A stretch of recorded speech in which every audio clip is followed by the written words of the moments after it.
Guys, good afternoon. Welcome back sa aking YouTube channel. For today's video, check natin ang 2025 Honda Brio 1.2 RS Blacktop CVT Electric Glide Metallic. Guys, ito yung top of the line variant ng ating Honda Brio. Ang kanyang price is 863,000 pesos. So tour ko na kayo ngayon sa ating featured unit for today.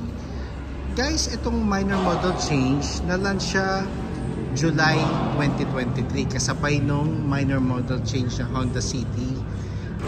Then dito na tayo sa front portion. Naka LED headlights tayo with daytime running lights, LED fog lamps, glossy black RS design front grille. Pakita ko lang ulit yung front portion natin. Quick review lang to, guys. Then actually ang front portion nito may resemblance siya doon sa na-face out na Honda Mobilio. But kung i-compare natin siya sa mga counterpart niya with other brands, siya ang pinaka-powerful ng engine. Bakit? Kasi naka 1.2 CVT tayo, 7-speed automatic with 90 horsepower, 110 Nm of torque, front wheel drive, single overhead cam. Regarding sa pag-akyat ng uphills, proven and tested na siya na makakaakyat talaga kahit fully loaded ang ating Honda Brio. Dito naman tayo sa passenger side. Nakaano na tayo, guys, 15-inch two-tone alloy wheels, ventilated disc ang ating front brakes, then MacPherson strut with stabilizer naman ang ating suspension sa front. Meron na rin siyang additional side skirt. Kasi nga pag RS design, it's more on sporty look na. Then naka-glossy black tayo, side mirror cover. Then ang kanyang side turning lights is a side mirror na rin. Door handles natin is body color na. Drum brake ang ating rear brakes sa likod or sa rear. Torsion beam naman ang ating suspension sa likod. Naka micro type antenna tayo, guys. Then ang ating roof is glossy black. Kaya siya tinawag na black top. Kasi nga ang ating bubong is color black. Meron tayong tailgate spoiler,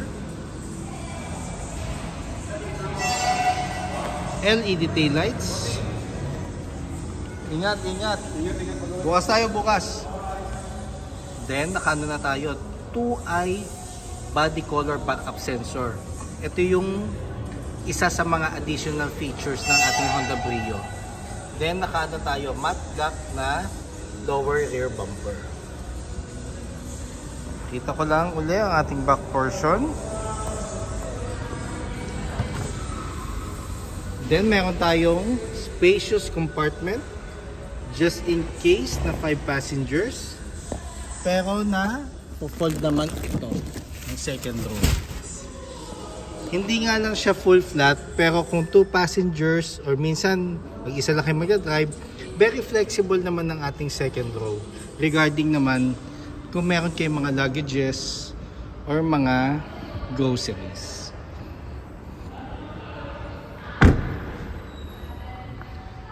Dito naman tayo sa driver side.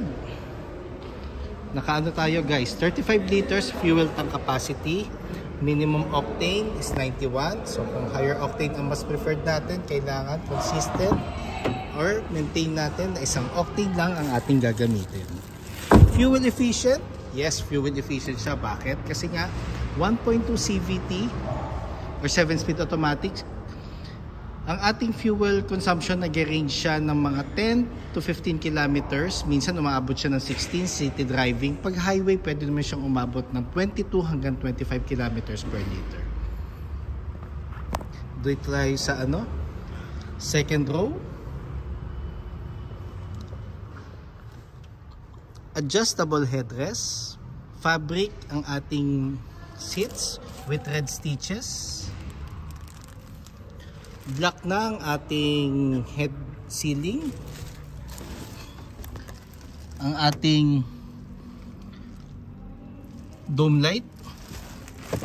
Then kung mapapansin nyo guys, kahit ano siya, kahit nakasagad ang ating driver side, meron pa rin siyang decent legroom.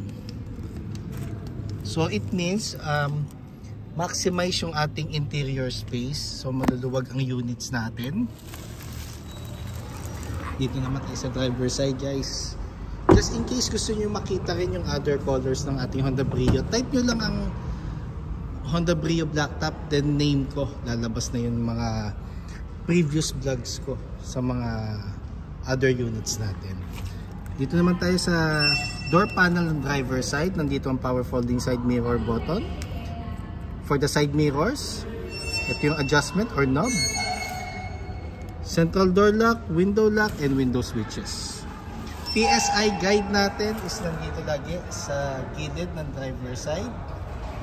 Then 32 sa harap, 30 sa likod ang PSI or tire pressure.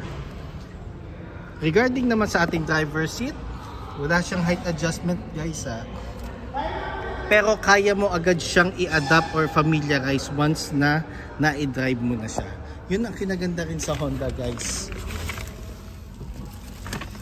Then, pakita ko lang ang ating dashboard. Regarding naman sa dashboard guys, urethane, then meron siyang mga maroon accent. Then, dito sa glove box, sa portion na to, glossy black na. Doon kasi sa second gen na hindi pa minor model change, lahat ito maroon accent or orange accent. Then touchscreen audio unit with Apple CarPlay and Android Auto Ready. Yun yung nadagdag din na additional feature, pero via cord pa siya. Airbags natin is front airbags, driver and passenger side. Then ang ating steering wheel is tilt.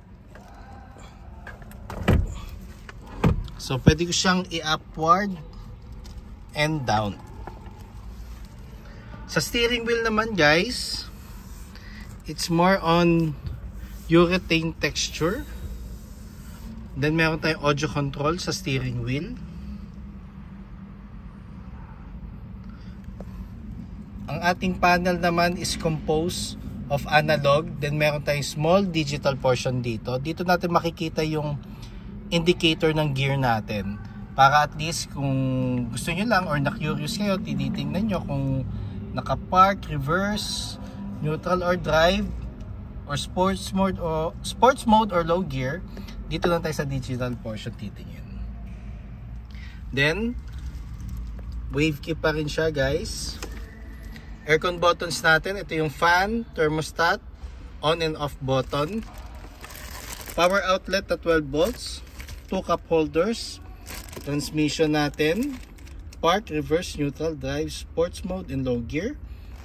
Itong portion na to, pag remove natin yung cover, dito natin isasaksak yung key para at least ma-move lang natin yung transmission natin to neutral just in case na ma-discharge ang battery nyo.